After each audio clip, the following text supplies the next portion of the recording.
কি ব্যবসা ধরলে আবার নতুন করে? ওরে পানি খাবেন দাদা, পানি খাবেন, পানি খেলে সুস্থ জীবন ফিরে পাবেন। পানি খাবেন দাদা, পানি খাবেন, পানি খেলে সুস্থ জীবন ফিরে পাবেন। পানি হলো বড় সম্পদ দুনিয়ার ভেতর, পানি ছাড়া ভরে না গো কারোরই অন্তর।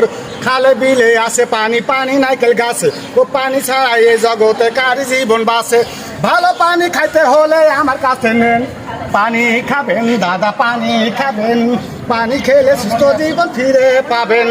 পানি খাবেন দাদা, পানি খাবেন, পানি খেলে সুস্থ জীবন ফিরে পাবেন। আরছি পানি, সাদা পানি, কচি ডাবের পানি, আমার কাছে আছে রে ভাই সকল প্রিয় পানি। আরছি পানি 50 টাকা, সাদা পানি 20, এই কচি ডাবের পানি আছে 230। ভালো পানি খাইতে হলে টাকাটা ফেলেন, পানি খাবেন দাদা, পানি খাবেন, পানি খেলে সুস্থ জীবন ফিরে পাবেন। পানি খাবেন দাদা, পানি খাবেন, পানি খেলে সুস্থ জীবন ফিরে পাবেন। পানি খাবেন দাদা, পানি খাবেন, পানি খেলে সুস্থ জীবন ফিরে পাবেন।